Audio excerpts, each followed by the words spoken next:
Hi, this is Wesley. This is Kashina. And you're listening to In Between the Lines. Whew. I'm glad that snow business is over. Thank God that snow business is over. It's been a while. You can finally come back. I've been like, doing it the other way was like, alright, but I prefer being in person. Yeah, me too. That was a little bit hard. But yeah, I'm finally back, Wesley. Aren't you glad to have me back? Yes, I am. Not just as some corporeal spirit. But hey, with the snow out of the way. Hey, do you want to know something? Sure, Wesley. What? Do you remember me? Who are you? I have no clue. Oh my god. So, just to let you guys know, we're going to be talking about a movie called Your Name. Or as it's known in Japanese, Kimi no Nawa. I know, I'm an idiot. Please ignore me. No, you good. You good. We all nerds on this show. I mean, this show is literally just us being nerds. So, I'm going to say this now. This movie came out back in like 2016.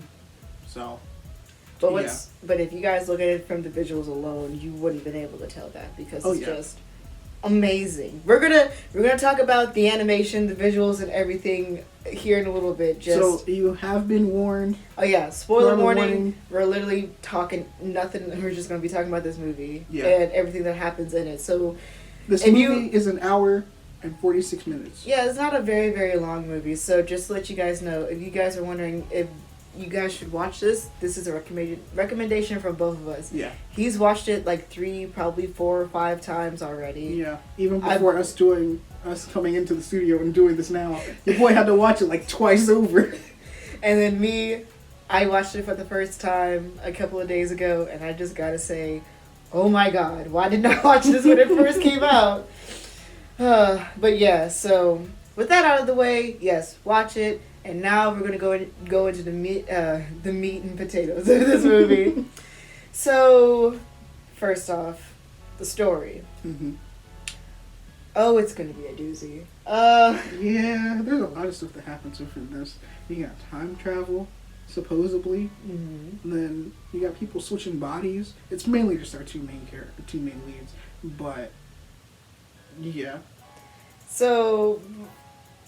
It's gonna be confusing. I'm gonna give you guys the synopsis of this movie. You do the synopsis this time. You had me do the synopsis all the time. I know the synopsis of this movie. Okay, so this movie is about 2 characters. Mm-hmm. One's named Taki Tabana. Tachibana. Taki Tachibana. Mm-hmm. I'm not gonna say the last name of the other girl because oh my god. So one is about a high schooler boy who lives in Tokyo, who lives a somewhat busy life. He works as a server, and he goes to school, and he's obviously in Tokyo. It's freaking busy all the time. I've personally been there, and I have to say it's horrifying how many people can surround you in just 2 seconds. But he lives there. It's very bustling. Yes, he lives somewhat of a busy life, and he just wants to become an architect. You know, he wants to live like somewhat of a simple life. Yeah. Then the other lead is a girl named, I almost forgot her name for a second, Mitsuha. Oh no, it's the movie. I turned to talking. But her name is Mitsuha, and she's this girl who lives in a rural town called Itomori. Yeah, Itomori. Yeah, Itomori, which the visuals alone, it's a very beautiful, gorgeous looking place. I do believe it's made up though. I think so, yeah. It might be. Yeah. We're going to assume that it's made up, but if it is an actual place, please forgive us. I'll do better. I'll have to do better research into it. Or even if you know, at least let us know in the comments, please. Yeah, please. So she lives in a rural town called Itomori, and she's a shrine maiden. She's kind of bored of like the very boring life, as she likes to categorize it. It's funny because at the beginning of the movie, her and her friend. Oh, speaking of which, the way me and Wesley watched this movie, he watched it in dub. She watched it in sub. So if there are some things that seem different as to what we were saying, he'll be talking about things through the dub point of view. So they might have said things differently, but they said some of these things. I hope they said some of these things in the dub, because things in the sub, they were complaining about how the town didn't really have a lot. They didn't even have like a bookstore. Yeah. It had 2 bars right next to each other for no apparent reason. They didn't have a cafe. Well, they said the dude said, "Hey, do you want to go to a cafe?" And they're like, "Ooh, a cafe where?" And then they go to a vending machine. It cuts to them being at a vending machine, and the girl, not Mitsuha, but her friend is like, "Why do you think this is a cafe?" He's like, "Like this town actually has a cafe." Yeah, in the Japanese, and like in the sub, he says, "We don't have a cafe." She was like, "This is what you mean by a cafe?" He was like, we don't have one."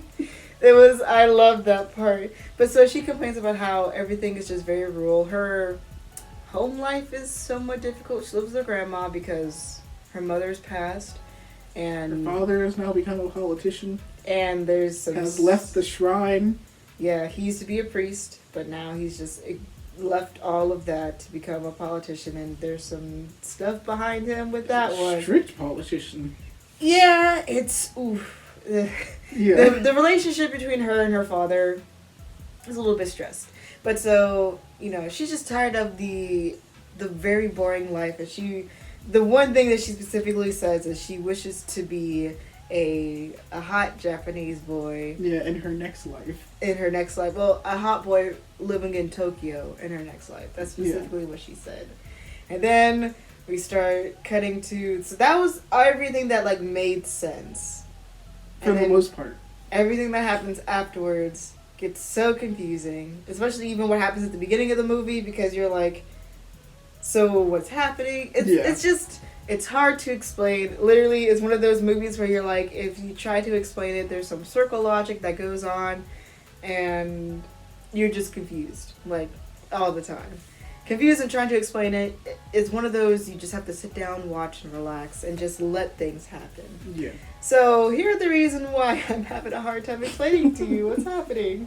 Wesley has mentioned before, there's body switching.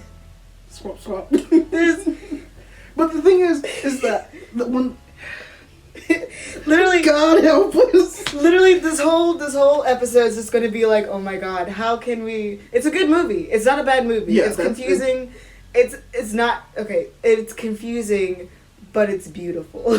So here's the thing: when it came to the body switching, it only happens when our leads, I should say. Yeah. I'm putting them in. You guys can see this. Why am I explaining this? Yeah. But our leads. When our leads are asleep, that's when they actually switch bodies. And so, by that, kind of have to explain for those who don't know. Mitsuha, our female lead, goes into Taki's body. Taki, our male lead, goes into Mitsuha's body. Yeah. So basically, they think they're dreaming, and they're living each other's lives.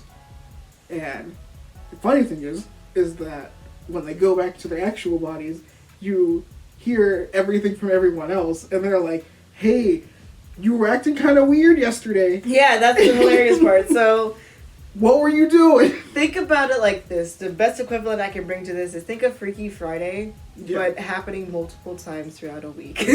Yeah. And it lasts for a whole day, except in Freaky Friday, I think it lasts for 2 or 3 days. I can't remember. Yeah. And it's not between a mom and a daughter. It's literally between two people who has never, scratch that. They met once. Yeah. But it was because there's some time travel shenanigans. Yeah. We'll get to that here in a second, too. But the thing is that, it also doesn't just span a single day. It spans over a couple days, a couple of months, actually. Yeah, a couple of months. They said in there, at first, it would just be randomly. We wouldn't know when to expect it. And it would literally happen sometimes a few times a week. Yeah. Is what I think Taki said. Yeah.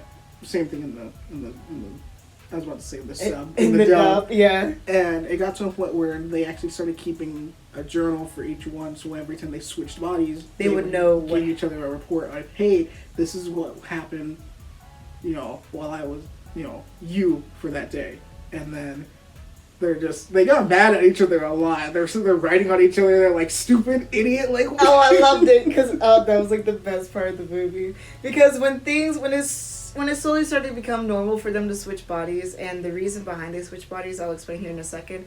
But when it started to become a normal everyday occurrence, where when they woke up in the other ones, they're like, "Okay, yeah, sure, yeah, cool. Let's see how this goes on, guys. All right, let's go on with today's schedule." The The fact that they would leave little notes to each other, it was cute because in the boys' notes it said don't talk in a dialect. Yeah.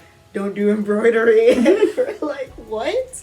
And you know, she would say, keep your legs closed when wearing a skirt and stuff like that. Because like even like because like for the dub they have like the overview narration of it of when they're like passing the notes back and forth. Yeah. And for Taki it says no dialect, and then when Taki's in Mitsuha's body, she's like, hey, watch the skirt, that's proper. Yeah. It was just like, that was like the cutest little scene I saw, and it was the fact that like, you know, they weren't too freaked out about it. Like after they found out what was happening, they were just kind of chill. They're like, okay, yeah, sure, this is happening now. We're just gonna go on with our lives for this. The fact that they weren't like, you know, should we find out why this is happening? No, that never happened. They were just kind of like. It was kind of weird at first because like when Mitsuha is in Taki's body at first, like this is coming from the dub. Yeah. And Taki is talking with his friends, and he's sitting there taking pictures of the the cakes. Yeah. And then he's like dreams sure are weird, and I'm like, dreams. Yeah, like because she's like, oh, this is such a weird dream, and it turns out it's not a dream. Yeah. So the body switching. How does one explain this? Okay, they kind of explain it in the movie. There is. We're out of time. The reason why they're switching bodies is because some god shenanigans, basically. One, there's a theme in the movie that's kind of more explained upon in the middle of it. Yeah. And there's this. In Japan, they don't have like a set religion, but in traditional Japanese culture, there used to be this very strong prevalent tradition called Shinto. You can still see it being somewhat worshipped there still, because they still have the shrines to the gods and stuff like that. And so one of these concepts that's in Shinto is musubi, which is it's a very hard concept to explain, but in the grandmother's words, she basically says this. Tying the thread is musubi. Connecting people is musubi. The flow of time is musubi. These are all God's powers. Yep. It's basically the thing that brings us all together is supposedly what musubi means.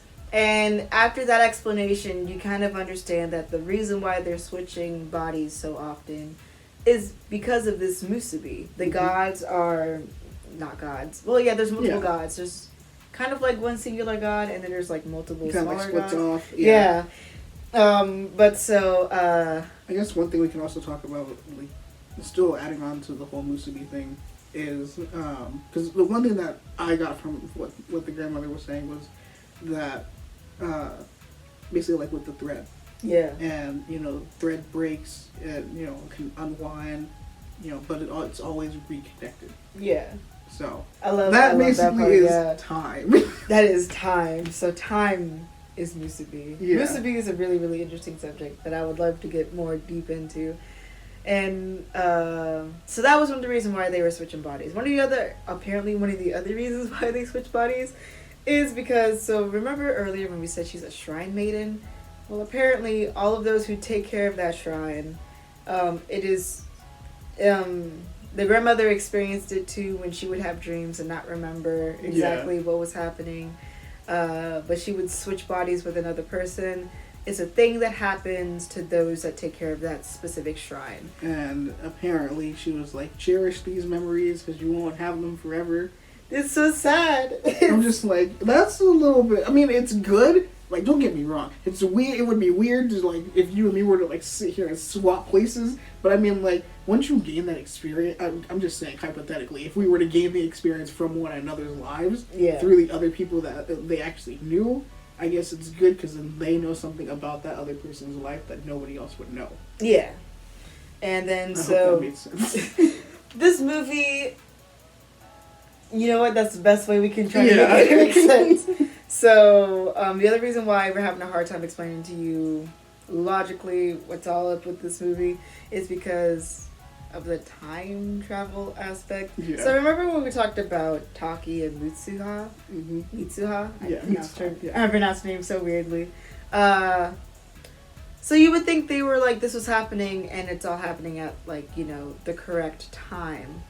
I'm going to put that in quotations because it's really hard to explain what happens next. Apparently, this is so hard to explain, man.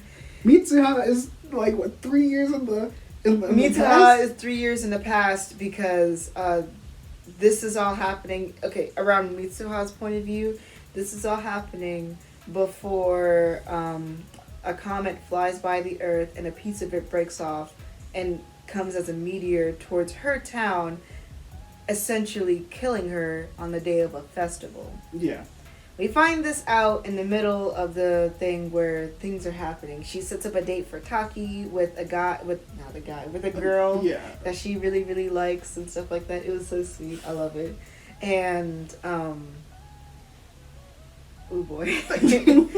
I'm sorry. I'm doing my best to explain. You're doing alright. This movie, though. This movie was insane.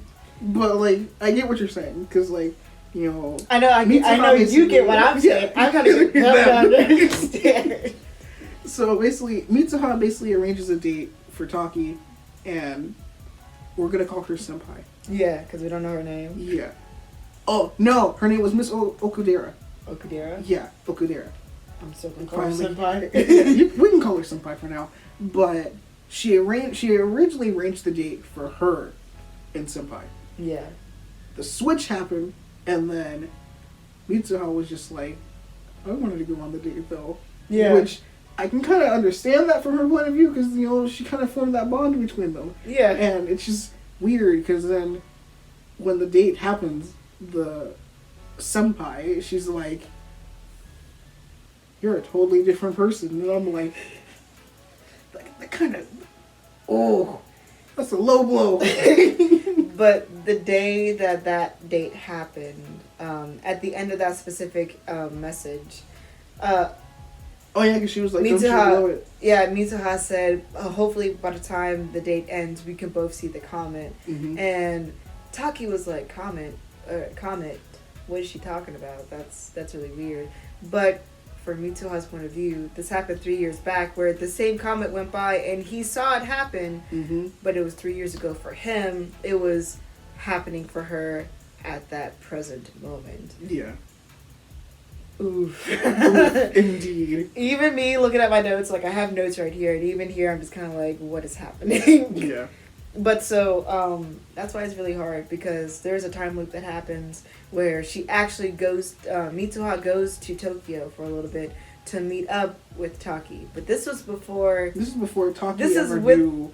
Yeah. This is with the Taki that hasn't experienced the body switch. Yeah. So, they meet up, and he's like, she says, hey, do you remember me? And he says, I don't know you. And in his mind, he's thinking like, this is such a weird girl. Yeah. Oh my god. It was just weird because then but when she gets to Tokyo, she's like, hey, what am I gonna say when I actually meet him? She's like, am I gonna annoy him? Is he not gonna like me? He's probably not gonna even remember me. And then she's like, no, he will remember me, because when she meets him, she's like, when we lock eyes together, she's like, you will know that you were, part of me. I will know that I was part of you. But then when I actually meet, he's like, who the heck are you? Yeah, because this was before, for him, this was before the body switches started happening, Yeah. but for her, this was all happening at this moment. And it just gets weird. So yeah, she, at the beginning of the movie, not at the beginning of the movie, technically she dies, but Yeah. Taki then goes on this very grand adventure to go try to find Mitsuha because he thinks that she's still alive. Comes to find out, the meteor 3 years ago killed her, and the Mitsuha that he has been experiencing this whole thing with is technically dead at this current time. Because when it happened, he, after the whole date that we had talked about, Mm-hmm. Taki kind of messes up the date a little bit, and he's like, well, now I gotta go tell Mitsuha how bad the date went next time we do the body switch. And it doesn't work. It gets so, like, I love this movie. Don't get me wrong. It just gets so confusing. But I will say this: the music. Oh yeah, so we're gonna get away from the whole confusing thing. Yeah. And we're just gonna talk about the things that we actually like. Cause I like the story. Mm-hmm. It just gets very, very confusing at times. So instead, we're just gonna talk about the music and the animation, the thing that makes the most sense. Yeah. To us at least. To us at least. So I'm gonna let you go first because you are a huge music nerd. I am too. But you actually. But you're more in the animation. Yeah. I'll like go crazy over the animation here in a second. So I'm gonna allow you to talk about the music real quick. He's been like so ready to tell us about the music. Yes, I have. The music was good. I'm trying to remember what I think it was like Rad Wimps or something. Red Wimps. Red Wimps? Yeah, something like that. It was a really weird band name. But the music was good. It fit the visuals very well. They conveyed a lot of emotion. There were some hype points when you're just like, yo, we going to do this. Oh yeah. Oh my god. Yeah. But then it also like it helped convey like the scenery, like whether you're in Tokyo or you're out like in the rural areas, and you're just like, okay, you can actually feel what's going on. I will admit there are times, especially when the singing would happen, where I actually cried. Yeah, it did kind of have me like tear up a little bit because like there was also a time where it's like there's like a time lapse going on. And the music in the dub, like the music is like blasting. It was like and that for the sub as well. I was like, I had to turn down my computer, and I'm like, oh, that's a little bit too loud. But I'm just like, it kind of fits though, because it's showing it's a passage of time. You know, instead of just being like, hey, we're gonna have these characters talk for a little bit, and then just overlay a whole bunch of songs on top. And I'm like, that ain't the way to do it, Chief. Yeah, like I can understand why they did it. They were basically showing that this was starting to become a very mundane part of life for them, where they were keeping each other, you know, they're giving each other tabs about what was happening, what they did that day, and you know, it was just it was a normalcy for them. So I understand why the music did all that, and I love that part. Now we get into the animation. We get into your side of things. Oh my god! Ah! Look at how do I even start? The visuals, they are so beautiful. Literally, I loved every bit of this movie. I will say one thing before you continue. Yeah. There was one animation that stood out. Like there was like one in particular scene that stood out to me, and it was the shrine that they had to go to. Yeah. To put the I can't actually remember the name, but it's like the alcohol. Yeah. Yeah. That whole scene, that whole like crater and everything that's within it, I was just like, yo. But yeah, continue. I'm sorry. No, it's all good because that's what I was about to say. Like, you could take any part of this movie, screenshot it, and make it a wallpaper. Oh, definitely. It is. I would love to like just fill my whole room up with scenes, like shots of this thing. They also used real world locations too. Yeah. Especially for like Tokyo and stuff like that. Like I saw some of the places and I was like, that looks familiar. That scene looks somewhat like, you know, one of the places that I went to. It is so freaking gorgeous, and the animation itself. There is one part in the animation, in the movie, where the animation becomes super, super good. It's like it becomes so colorful. It looks like hand drawn animation. Oh yeah, it's beautiful. But there's one part where I wanted to say, in particular, a lot of people give flack to CG animation. Yeah, and they're like, "Oh, don't put that in my anime. It doesn't really work out." Well, it was the part where she was doing a sacred dance, and she was performing it in front of people. And you can tell that it was kind of done with CG animation. Yeah. But it's like barely noticeable. Yeah, like it's because of the movements. The movements are super, super fluid and stuff like that. But it's so seamlessly like integrated in. It works really, really well. I like it. I like it especially. And I was like, wow, Yep. I look at this movie and I'm like, oh, yes. So, one thing I wanted to say, and I guess, I'll mention this one thing and then we'll kind of like end the video, because I also want us to talk about our favorite parts of the movie before we end. So, me, I I think I've mentioned this before. I mentioned it many times, and I've poorly demonstrated it multiple times throughout this podcast's runtime. Is I've studied Japanese. I know very basic Japanese, and there is specifically one part of the movie that I wanted to talk about where if you don't know Japanese, it didn't translate well. Let me explain it like this. Okay, good. It was interesting how they try to fix it, but it doesn't really translate well, if you get what I'm saying. Yeah. So, there is one part that I will forever call the Watashi scene from Your Name. And those who have watched the movie, in sub at least, will know what I'm talking about. I had to kind of explain it before you were like, oh yeah, it's this scene. Yeah. So there's so first off, in Japan, in the Japanese language, there are multiple ways to say the pronoun I, as in I, me, myself. Yeah. And it depends on how you yourself see yourself or how you wish to project yourself. So, quick Japanese lesson. The very common way of saying I is watashi. You know, that's very common. But it's also seen as slightly a feministic way. Yeah. The way males usually, especially teenaged males to grown-ups, refer to themselves is either as boku or ore. Those are seen as more masculine. Okay. And then there are other ways too, like watakuchiki, but it really depends on how you see yourself. In this scene... More like, like more masculine and feminine sayings. Okay. Yeah. It's very hard to explain, but like if you study Japanese, you'll kind of learn that, oh, this is just a thing that happens. I'm using my other knowledge of other languages that I've studied, yeah. Yeah. I don't know if there's any other equivalents to it, but we don't have that in English. We just say I. Yeah.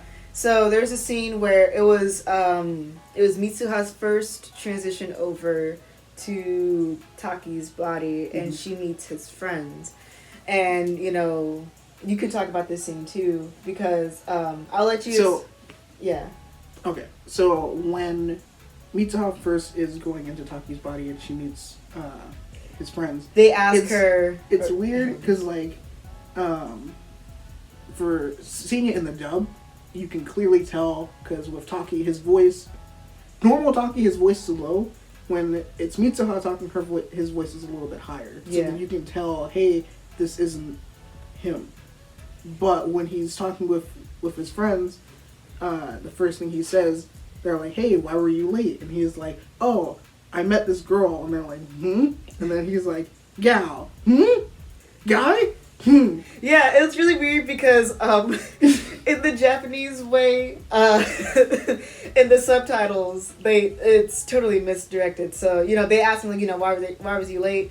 And he was like, oh, you know, a girl like me. Because in the subtitles they said a girl like me, and they're like, a girl. They're like, huh? And then so he said, fella, huh? Stud? What? Guy? Yes. But what they were actually doing in the thing was, she was, the way Mitsuha and Taki's body, she was speaking how she normally spoke. Yeah. So she said, watashi, and then they were like, what? They're like, that's not how you usually refer to yourself. And then she was like, watakuchiki, and they're like, that's not normal either. She was like, boku? Huh? Ore? Oh. And so they were basically like correcting her in their proper way of saying I. Yeah. How Taki usually says I, which is apparently ore, not watashi. But it's interesting how they try to fix that. There's a lot of, whenever it comes to translating anime over to English, there's a lot of different ways people would try to fix that problem. The way they tried to fix it for this movie, interesting. That's what I have to say. It's a very interesting way how they try to fix it, because that's very important, very integral, because it shows that there's a body switching thing happening right now. Yeah. But enough about me nerding out about the Japanese culture. It's almost time for us to end this video and podcast, depending on how you're viewing this, because for those who don't know, we're doing it as both a video and as audio. Yeah. So before we end... Somebody else said hate this, but... subscribe to our YouTube channel. Please. Also thumbs up. Please. Like and subscribe. We are really becoming that YouTube channel. So before we continue on with our shilling of ourselves, Wesley, how about you talk about your favorite scene, and I'll quickly talk about my favorite scene. Cool. So my favorite scene was, so there's this thing that's known as Magic Hour, or as I call it, the Twilight Hour. It's the Twilight, yeah. And that's basically when, it's when the sun's pretty much going down, and you have that brief moment between Light. Not life. Light and dark. Yes, I was about to say life and death. No, light and dark. And that's when Taki, basically, our Taki, gets to actually meet Mitsuha. Yeah, And they actually get to talk for a brief moment. And I was like, yo, he actually got to do it because, he went on this whole freaking journey to find out where she is. Yeah. And then being like, oh snap, she's actually dead. And then he's like, this can't be true. Take me back. And then it was a very long and arduous journey of him discovering all that. And then he meets her and he's like, you know what, it took me a while to come and find you. I'm like, boy, spit them facts. Spit them facts. But then the one thing that I liked, it's not only visually but also audio too, is when he wants them to write each other's names down so they don't forget the next time they wake up. Yeah.